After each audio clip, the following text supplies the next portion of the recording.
forgive us being the lone male, no? This is like a microcosm of my entire life. It's just me and women. And it's not just me and women, it's me and strong, powerful women. That's what I like. That's a nice compliment. used Your daughter at Kroger. Daily, of course. Of course. Yes, we did. Yes, we did. So we are now streaming live on YouTube as well. So Okay. just to let you So Mark here, Kathleen, Yes. Barb, hear. Tina, here, Tabitha, Here. and we have Sue joining us. Which, number 2, public participation. Yes. You sure you don't want to come back over and just jump right back in? I don't think that's. I can say from the standpoint of being a library employee, I'm very, very happy. It's run very well. All of our good work filters down. That was here, but yeah, I really love my job. It's not like work, That's the whole key. but it keeps me busy and I get to meet a lot of nice people and do a lot of fun things. And some days it's like being a second grade art teacher and cut things out for Barb for story time and stuff like that to help with the, the projects and stuff. But yeah, Awesome. it's been really good. And you really have to love people. Oh, yeah, well, I do that. Yeah, I mean, that's probably the key. You know, you love people, you Yeah. know, it's a nice place to work. Yeah, and be it's a involved. really good group. that they- Now, general public is interesting from time to time, isn't it, Heather? Because that's what I deal with the general public every day, and it's like a box of chocolates. You don't know which one you're gonna get. Yes. So, but at the end of the day, it's about people. Yeah. Is that what you want to share? Public participation? Yeah, mostly, and we'll wait and see what you discuss. I think you're gonna discuss something that I know something about. Oh, We'll see. okay. All right, well, thank you, Sue. Number 3, I need approval of the minutes of the May 2024 special and regular board meetings. I'll move. I'll second. Tabitha, Look at that. Do you see that, guys? first one. Just coming out of the gate and braver. Mark? Braver. Yes. guys. Kathleen, Yes. Barb, Yes. Tina, Yes. Tabitha. Yes. Okay, Lynn, correspondence? Sure thing. Can I add to that approval, because we have in our packet, there's also a special meeting, the May 29th special meeting? May Or are we just 15th. saying May 2024? Okay, all of them. All of them. Yeah. May Yeah, 15th all 3 special, and May okay. 29th. Okay, fine, never mind. Got it? Nope, we're good. Yeah. Lynn, correspondence? Yes, so the correspondence, you were given that. I emailed it, but you should also have copies available tonight if you want it in paper. PLF, for the first time this year, actually came in where it was supposed to come in. This is good. That came in at about $88,800. Heather received a thank you note from the Head Start. Was it the Greenbush Head Start, Heather? Greenbush and Mount Orb, so. Okay. For what Adriana has gone and done for them, doing story times for them, library visits at their locations. And then the big news is from Ohio Library Council. So one of the things that has been done recently is that Ohio Library Council testified to the Joint Committee on Property Tax Review and Reform, and made the point that about 50% of Ohio's public libraries receive local monies, and so making drastic reforms could really hurt those libraries. And we brought this up a little bit ago, but our library on average gets 40% of its income from the local levy. So that would be a huge chunk of our income that could be impacted by potential reforms. So just something to be keeping our eyes on. Ohio Library Council also reminded us or made us aware of changes at the federal level from the Department of Labor. You may be aware that the overtime rules, where there are certain categories of employees, are either exempt or not exempt by virtue of what they do. But there are also our salary tests that go along with those classifications. And they are, for the first time in I couldn't tell you how many years, actually upping the salary thresholds. And essentially what that is going to do over the next couple of years as they are increasing these thresholds is it will make it impossible for anyone, and even potentially the executive director, to be classified as an exempt employee because the salary threshold is so high. Now, we've been given legal guidance by an HR professional, and this is what we use right now. We use a salary agreement so that anyone who performs exempt employee duties signs a salary agreement, and basically functionally, it's the same thing. We are paying a salary. We're not making them work 100 hours a week, for that salary, and they can do their jobs without having to worry about going over 40 hours per week if that's needed. There were some other things in the webinar that came out of the Department of Labor.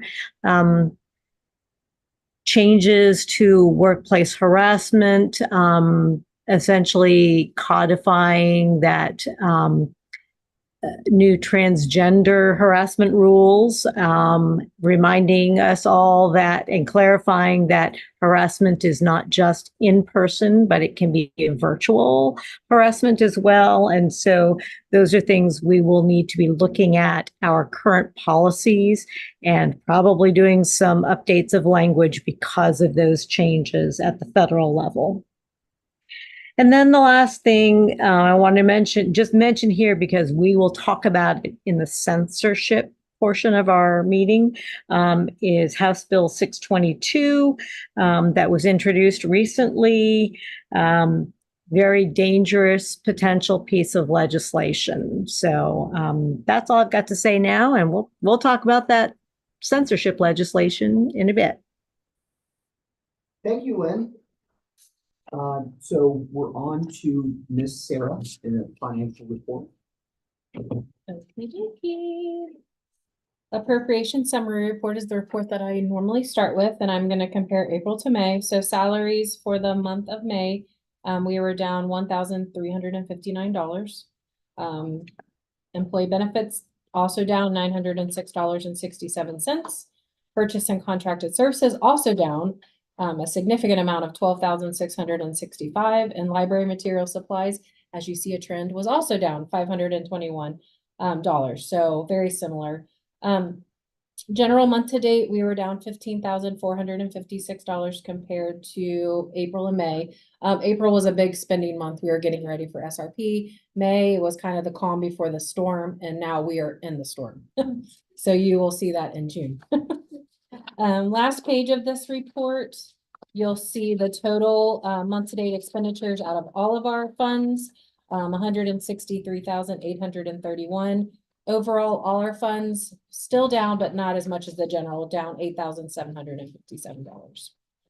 Bank reconciliation reports, receipts for the month of May. I brought in almost $200,000. We had the PLF, which was $83,000. I was the last day of the month, we were able to finally get the BCPL foundation money in, which was $84,605. The St. Patty's donation of $10,000 for Heather's new fund. Ohio Department of Ed, we got a reimbursement for $10,133. And then the community is really stepping up for SRP. We received over $3,500 in cash or check donations. So it is being put to really good use. Outstanding payments, I have 3 that go back. I actually have 2 that go back to April One, is a woman named Laura Martin. She has not cashed a $67 check. I have a Madcap Puppets, check that's still outstanding. They had some scheduling problems, so that I would assume that check will cash soon because they just had that program. For the month of May, I still have a staff check. Adriana Cunningham still has an outstanding check. I've talked to her about it. And then everything else for May has been cashed. Let's see, cash summary by fund. I've already mentioned our expenditures out of all funds, $163,863.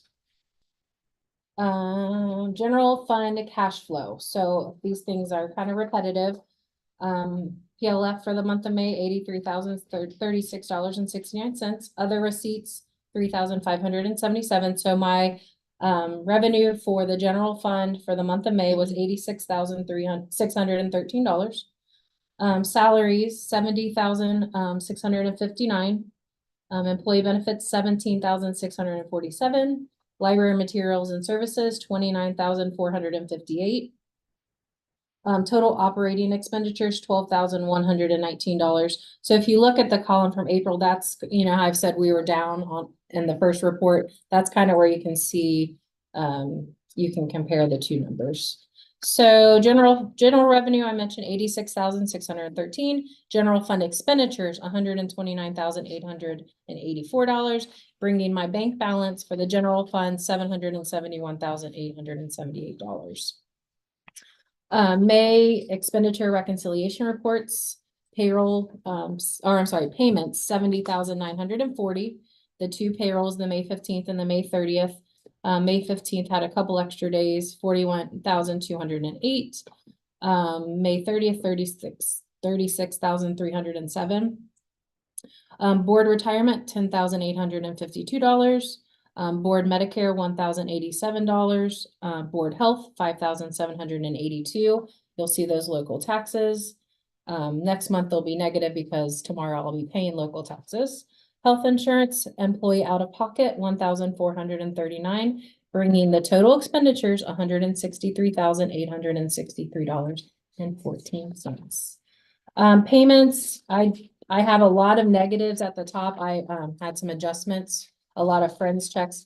I went ahead and invoiced Friends before summer reading program because a lot of Friends will do stuff and I didn't. I thought it would be cleaner that way. So a lot of those negatives are Friends adjustments. Any questions about the payments that were made in May? What was that, 6,956 and 3,574 What's the name by it? people think Oh, those are adjustments. just adjusted? Yeah. Okay. Yep. You'll notice there was at the bottom of page 2, Dan Volt's, the 14,000, that was from the air conditioner repair. A big Ingram, almost 10,000. So nothing to me stands out. So, okay. Fund summary, I, open POs as at the end of May was $122,091.08. Most of that coming out of the general fund. And then, Georgetown renovation, you'll see that for 17,000. That was for the demolition of our property, which that check was, paid yesterday. So next month that won't be there. Any questions about the financials? Anything for Sarah?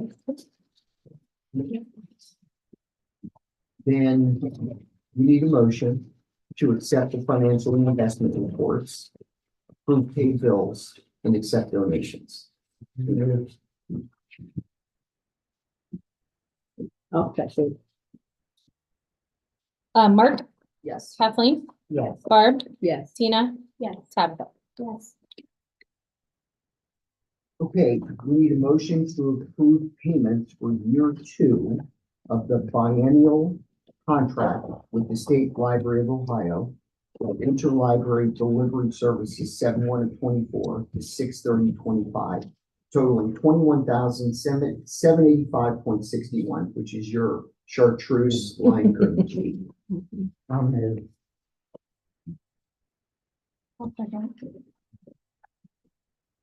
Mark, Yes. Kathleen, Yes. Barb, Yes. Tina, Yeah. Tabitha. Yes. Next, I need a motion to add non-board grant fund and legacy fund sections to 2025 budget proposal. This was approved at the 4/17/24 regular meeting. So I need a motion. So moved. I'll second. Mark, Yes. Kathleen, Yes. Barb, Yes. Tina, Yes. Tabitha. Yes. I'm just going to interject and ask if anybody needs any explanation on the 5A2 or the 5A3 and why we're doing those motions. I know we talked about the legacy fund, right? We talked about moving that over. Right, so that motion, the 5A3, when I had to have the board approve the 2025 budget in time for me to be able to get it to the Brown County Commissioners and to the Budget Commission, we had not established those funds yet. And so in order to have an accurate accounting with the Budget Commission and, an accurate representation, I need you to approve those two separate things that weren't ready in April. We just didn't have them. So it's just an addition. Yeah. And the only reason that I'm asking for an approval for paying for a second year of a contract is because when the state did the delivery service contract, the rate is the same for both years. However, if you had claims, if the delivery service was liable for having to replace things, instead of them cutting us a check, they rolled those credits into the second year of the contract. And so the second year of the contract is a different amount, slightly less than the first year. And I wanted for audit purposes just to have it on record. Do you know how many credits that we receive, Lynn? I think it was less than $200 worth. It's It was not much. $2.40. It's on the truth. Okay. Where did you see that 182? In this. Oh, the little description. Okay. Yeah. Yeah, I see. All right, did we have a motion? Yeah, we're good. We're good. Okay, so it's on to the executive director's report, starting with building report and statistics. And I had a question for Heather. I don't think I've seen this before. Haven't seen what?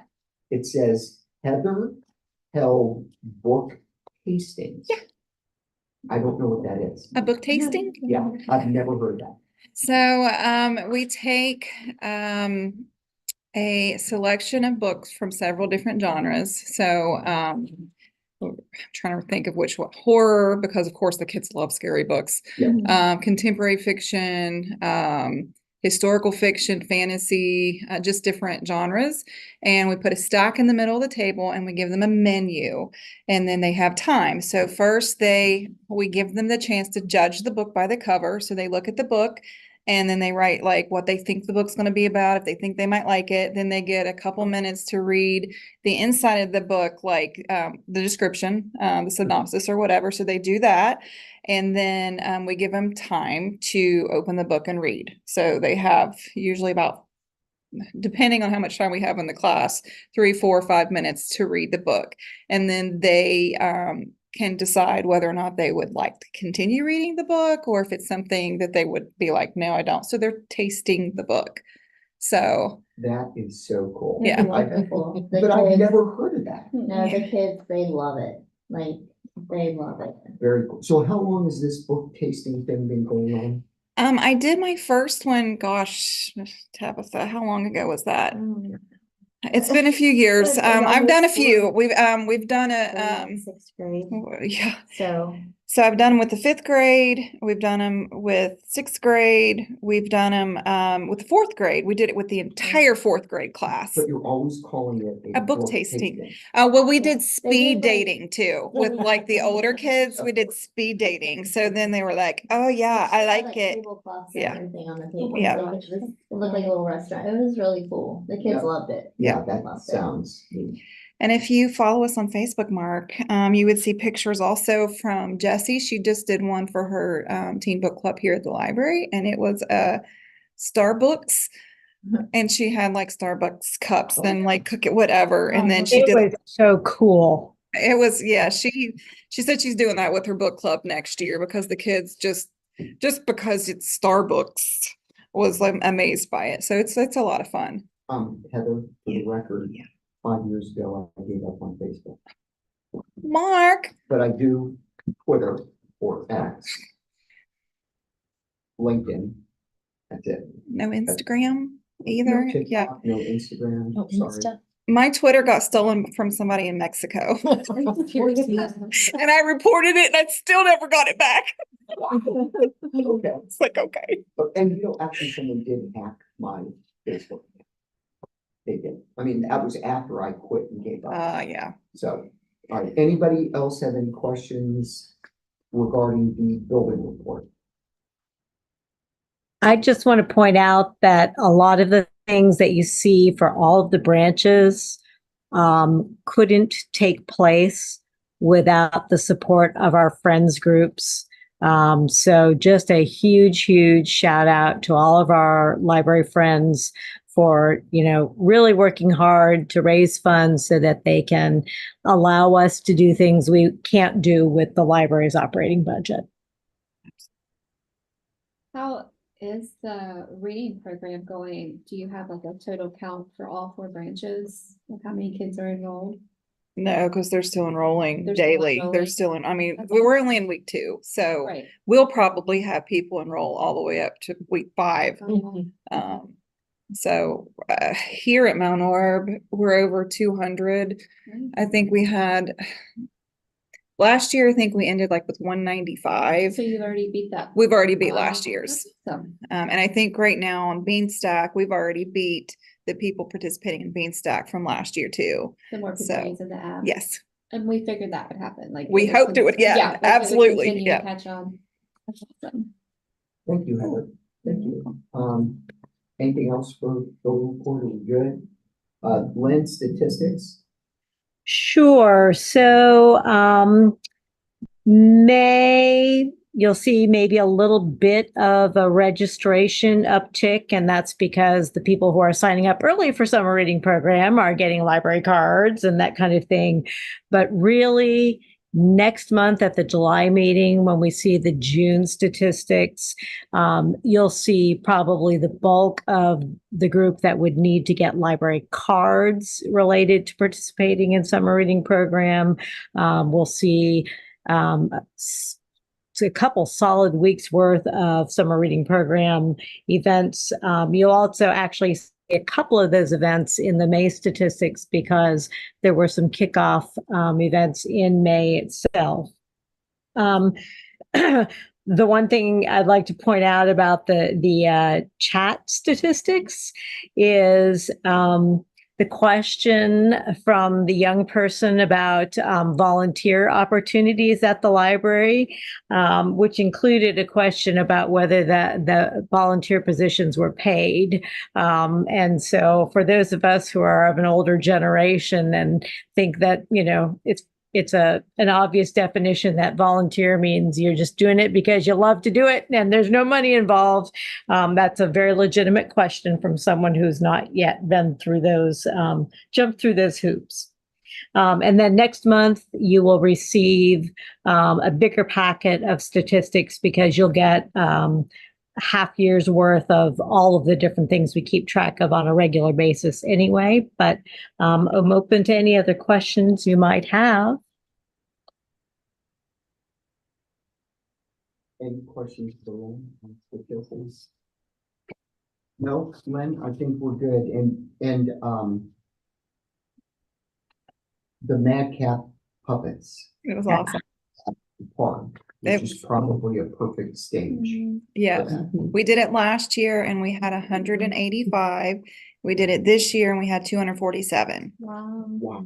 Awesome. And the police department partnered with us and they had hot dogs and can't remember if they did chips, ice cream, water, and it was a perfect day. Like the temperature was beautiful. It was really good. It was fun. And I like just seeing the families together. Oh, yeah. Yeah, So- and the one picture, so kind of out there with the different groups, which is cool. Thank One you. of my classmates from Eastern is an actor for Madcap. Dylan, Yep. he and I graduated school together, so. Yeah. All right, Lynn, I guess we can move on to announcements. Sure. So in your packets, you had received the community engagement report. The trend seems to be in the summer, you end up seeing a number of meetings, regular meetings canceled and some reduced activity. And that's really what you're seeing on that report. There wasn't anything that jumped out at me, but if you have any questions about any of those regular community partnerships that we work with, ask away. And if not, we can go on to the announcements, which again, I emailed, but you also should have a paper copy available to you tonight. One of the things facilities wise was our Mount Orab Fire Department does an annual inspection. And so we always find out something new, like why is it that the ceiling tiles, if they've got a watermark, have to be replaced? Is it just because they aren't aesthetically pleasing anymore? But apparently that actually water impacts the flame retardancy of the ceiling tiles. And so that's why they have to be replaced. Some other things, the usual about storing things in the furnace rooms. That's a no-no. Keeping things on shelves on the wall. Is it 18 inches from the ceiling? 18 inches from the ceiling. So, that was just one of those things. But Mount Orab is the only fire department that actually does this kind of an inspection.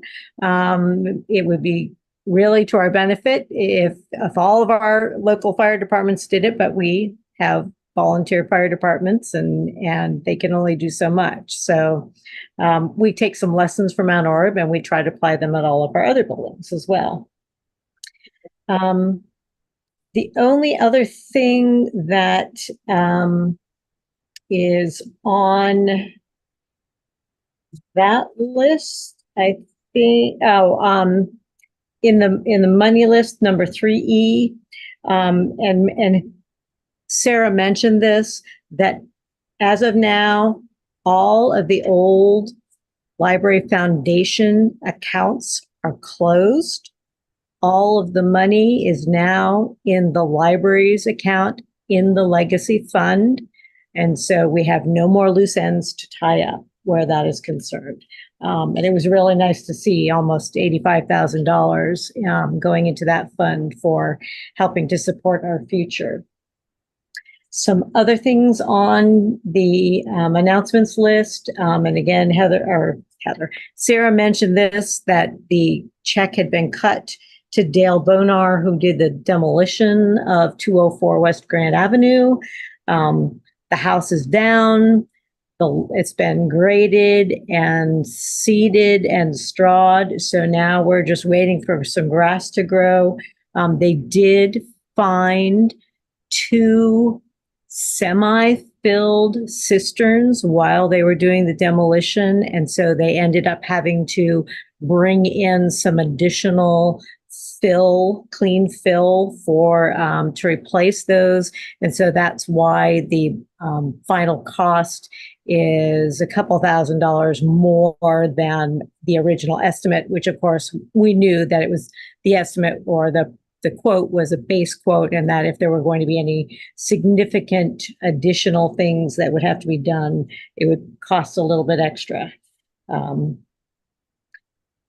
We did farther down on your list, we did contribute to the business retention and expansion survey that is being done for the county. Hopefully we'll get some of that information soon, some feedback. OSU Extension and the Chamber of Commerce are actually working together on that.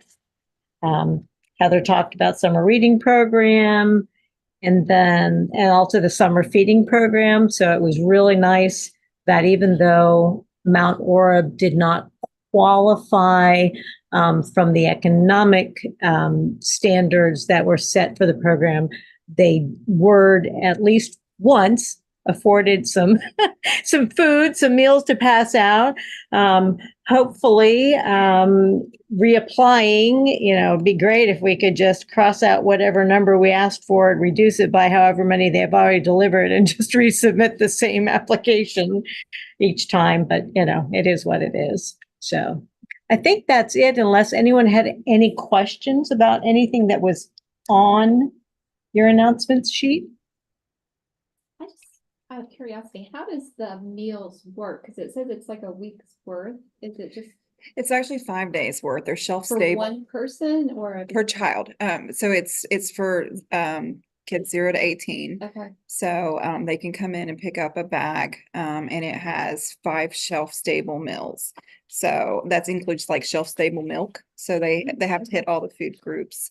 is And it individually portioned for a child or? Mhm. Yep, they're in individual pack. I mean, I can show you before you leave what one Okay, looks I like, was just but curious, yeah, like, it's how just it in works. a clear pack, and it goes by like the USDA guidelines. So it has to have so much fruit and veggies and grain and, all that.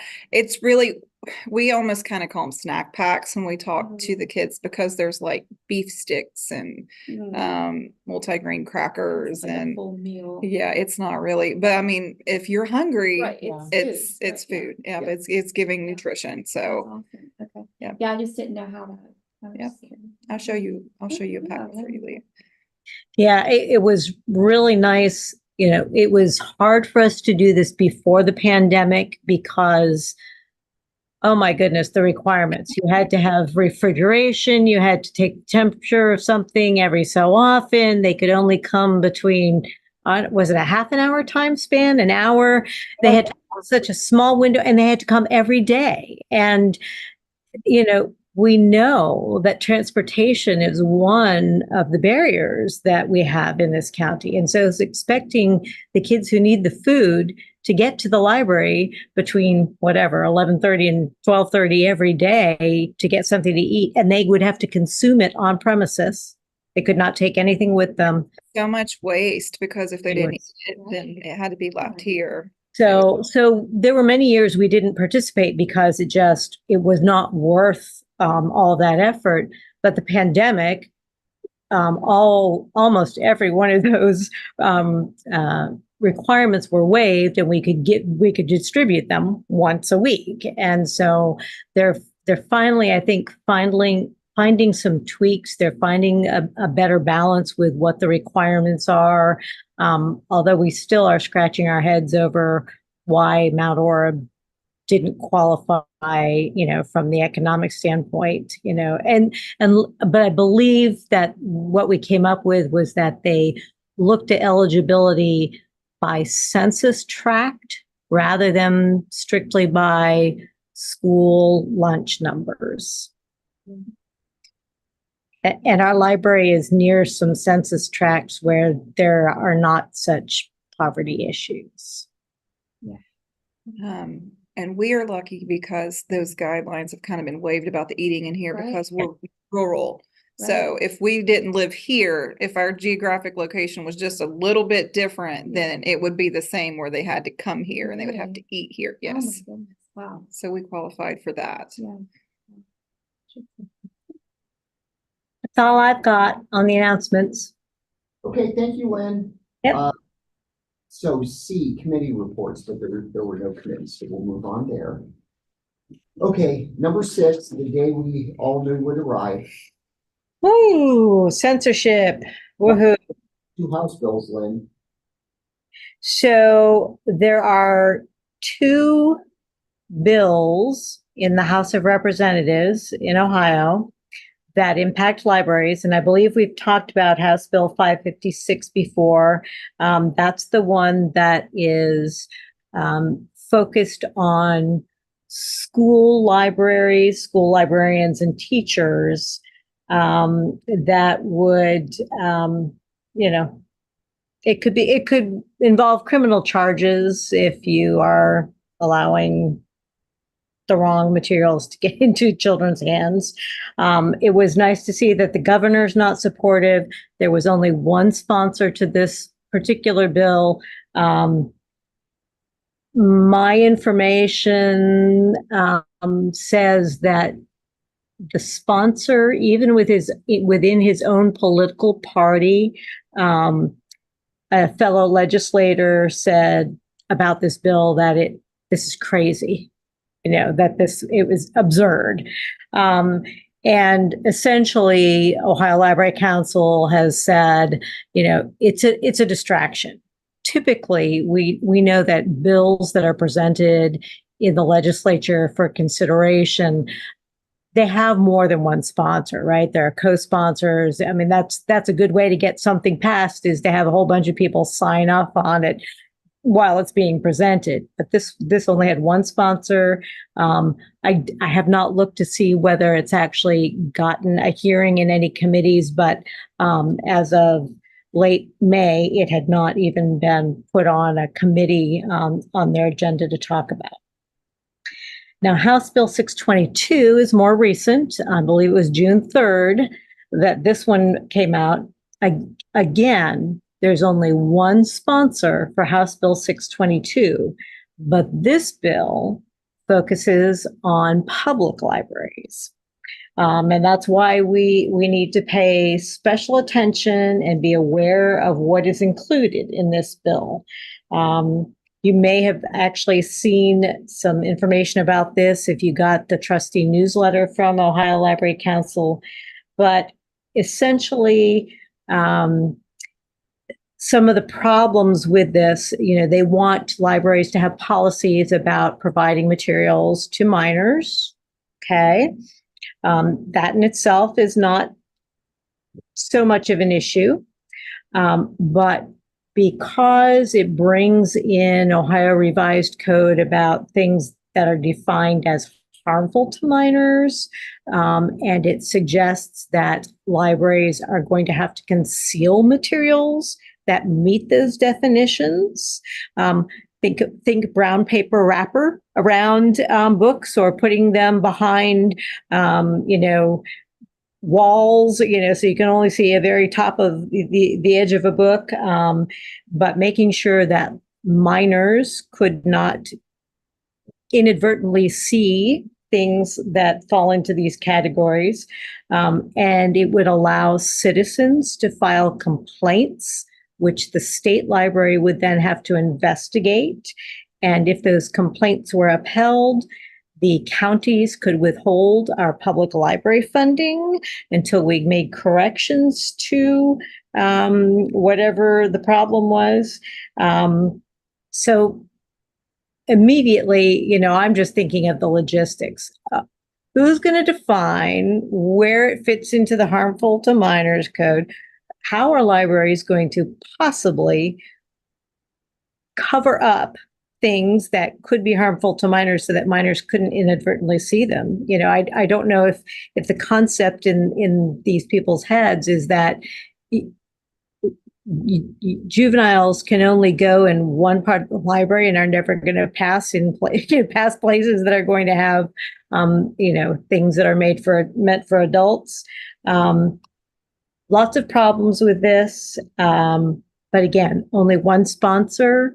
Ohio Library Council, while they're jumping on it, and they're already, just as they did with House Bill 556, they're having conversations with the legislators to help them understand things and how things work in public libraries. But again, this one is being deemed as part of that whole distraction. What can we raise our hackles about now? And so that people won't be looking at other things. But if you did not see this, I want to read to you a couple of sentences that Ohio Library Council stated, because this is where it's really important to this board. About this, about OLC's opposition. They said, our public libraries are under the control of local boards of trustees, all of you, who work diligently with their individual communities to ensure that their public libraries reflect their community's needs. Public libraries operate under the assumption that as children visit our spaces, their parents will be there to guide them or have discussions with them about what materials they should or should not read. Librarians recognize the vital role parents play in making these decisions. Parents need to be making choice, and now these are my words. Parents need to be making choices for their own children, not for everybody else's children. And I think that we've said it around the table many times. If you don't like it, don't read it. Don't pick it up. So this is new, again, June 3rd. It's now what, June 19th? So just 2 weeks since this has been proposed. Not on any committee's lists yet for hearings. So I am sure that by the time the July meeting rolls around, we will have heard more about it. But be aware that it's out there. Be prepared, because we will probably get to the point where we may need to be doing some concerted talking with people we know about this and making sure that it doesn't get any farther than it is right now. So that's what I have to say about censorship today. Thank you, Lynn. Welcome. From any other board members? So this is just my commentary, does not reflect the board. But Lynn, first question I had just you, like, what's the definition of offensive and who sets those parameters, right? The next thing that has to be considered is this is very much parallel to other types of media. Books are no different than movies, social media, television. And so there's the FCC can put a label, but that's all they can do is they can say this movie contains graphics or whatever. But there is no accountability on the filmmaker, the television producer, the newscasting, the broadcasting station, the social media outlet. There is no accountability on their part because they are exempt, because it just says this is what's in it. And books, in essence, in description, describe that as well. So to me, I think it's ludicrous to try to put these type of restrictions when there's so much going on that children are not being supervised with television, they're not being supervised with films, video games, social media. Like, you can't hold one more accountable than the other. And so that is kind of my response to it. Yep, I support that 100%. Yeah. It's, I'm a believer that, this is politically motivated. It's the time in our country. It's the divide of the country. I think this is exactly what this is, because all of us sitting in the room, silliest damn thing I've ever read. Yeah. We all know that, but it's a thing, and it's all across the country. So, it's going to be interesting to see this topic after November. Right. It's going to be interesting. Well, and books in itself, to me, is art, right? It's just an expression of thought. And I know this is kind of a far-stretched example, but for example, Michelangelo's statue of David in Florence, Italy. Some parents would find that offensive because he's nude, but it's art and it's almost 1,000 years old. And that's up to me as a parent if I feel my child is responsible enough to be able to see that piece of art, because it's a reflection of who he is. It's not up to the public to say, oh, this statue is obscene, right? So let's take it down or let's cover him up. We can't do that. I'm confused, Tina. So you're saying if you don't think that's appropriate for your kid, you won't take them? If I do, being yeah, sarcastic. me, yeah. That It's whole, not up to right, America to tell me if I can take my son to go see. I this agree with that 100%. Yeah, So, just had this sprinkling no, sarcasm. yeah. Uh, So, anything else? sorry, I just had to. No, we're good. Because it's ridiculous. Any other comments? We move on. Number 7, Libraries Accelerating Learning Grant through the Ohio Department of Education and Workforce status. I don't remember what color paper that one was on. Salmony. Simony. But again, just kind of keeping you up to date on how we're doing on that nearly $250,000 grant that we received. That's reflective of through whatever date it was, May 31st, I guess, the expenditures through then.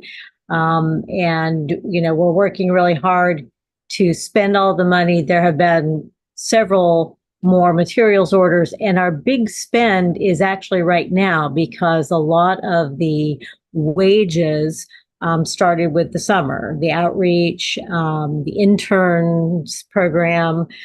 So it will be interesting to see how that changes at next month's report. But I just want to keep you up to date on that since it's federal money that we're using through the State Department of Education. When does the 10,000 have to be spent by? Well, that's just my projected what if we go on this path right now and don't do anything better than that, that's what would be left. I have to submit a revised budget to them. And when I do that, I'm going to be asking about indirect cost because that's not part of status report that I gave you. Because when we set up the budget, indirect cost, there is an allowance for it. But I didn't want to include that at this point. The rate for federal indirect cost can vary. And so I'm going to need ODEW's guidance on how to calculate that. So I anticipate we're not going to have any money left over because 10,000 out of 250,000 is pretty tiny indirect cost charges. So, but more specifically, we're essentially need to have every penny spent by the end of September. Yeah, because I think I remember you saying like, I don't mind going over a couple $100 just to make sure it's all spent. Yep. I don't mind going over $1,000 if it's all spent. Okay, thank you, Lynn. Number 8, the Ohio Plan, Insurance and Risk Management Renewal Update. So the 2024-25 premium, $11,280. That's a 15.8% increase from the prior year, which was $97.42. That's first, just to make everybody know that. We're going to need a motion to approve the cyber option for $1 million in coverage with a $10,000 deductible at a cost of $1,011. And Lynn and I did discuss this, and the world we live in, and you're seeing this more and more and more, especially someone in the insurance industry. That's a good option. Pick up for $1,000. So we need a motion. Cyber attacks. Like security breach and stuff like that. All things cyber, and you would be just amazed at what happens out there. Yeah, no. We actually have a coffee shop, because we insure small businesses. So a small business coffee shop where he had all of his equipment set up digitally for the beans, the roasting, all that. He got hit, shut his business down. Wow. I mean, I'm just saying, That's scary, yeah. but you think, they go large scale, you would think, and they do, but they're now also hitting the small scale, whatever they can do to disrupt, it's crazy. So this is a great option for us. I And think. that's for the year. Uh-huh. Yeah. You know, they even attack older people like me. In fact, yesterday, I've been made fun of because all my kids call me mommy. And I have a daughter-in-law from Newfoundland, and she said, in Newfoundland, they would make so much fun of anybody that called their mom, mommy. Really? Yes. So yesterday, I got a call, Mom, I need $10,000. I just had a wreck. And I said, I'm not your mom. Right?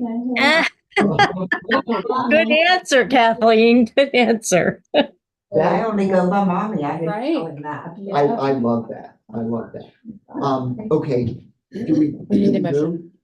We haven't. Okay, I need a motion. I'll move. Okay, I'll second. Mark, yes. Kathleen, Yes. Barb, Yes. Tina? Yes. Tabitha? Yes.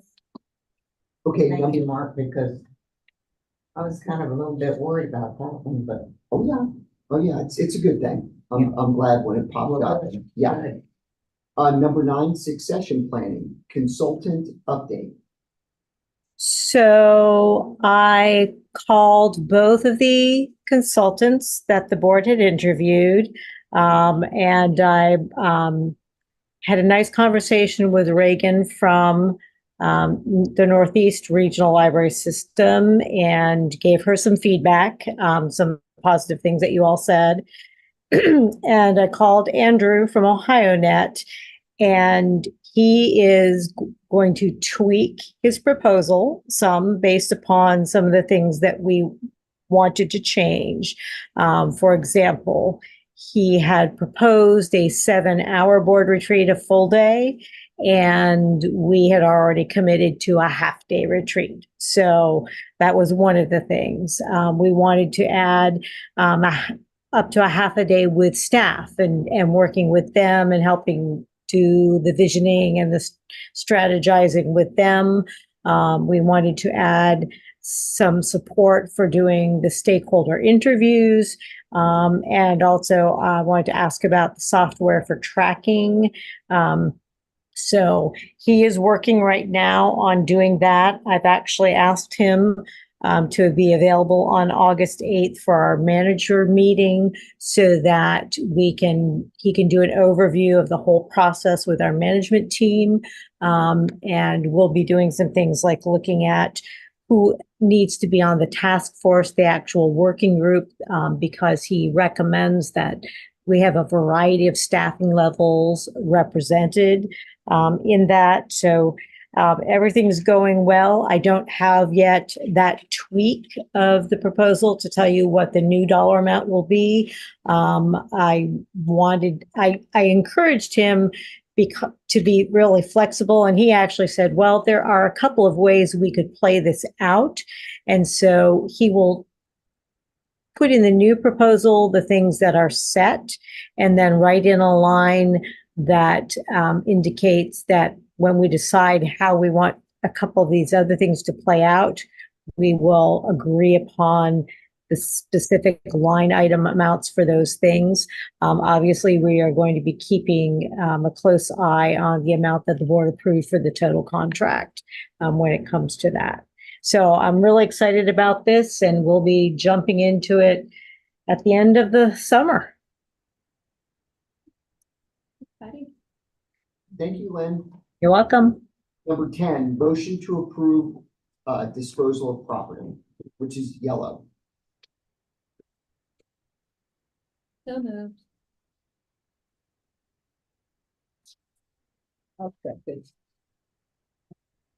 Mark, Yes. Kathleen? Yeah. Barb? Yes. Tina? Yes. Tabitha? Yes. I need a motion, number 11, a motion to enter executive session to consider the employment of public employees. So I know that is Sue still here? Was there something that she had wanted to bring up before we go into executive session, or? No, I mostly came because I thought this was Kathleen's last meeting and I was Well, here I to think support they her. probably thought it was. but I thought I'd wait till next month when Lynn's here. Yes, Yeah, And yes. but I think if I can, well, mostly I work till 7 on Thursdays or on Wednesdays, so I wouldn't be able to get there, but I think I'm gonna start doing it on Zoom because I miss the information I get from here. Mhm. And I think it's helpful. I mean, I know the managers do it, but maybe because I was on the board, now I'm on both sides of it. And I was wanna- very concerned about these proposals for censorship and things like that. Okay. Yeah.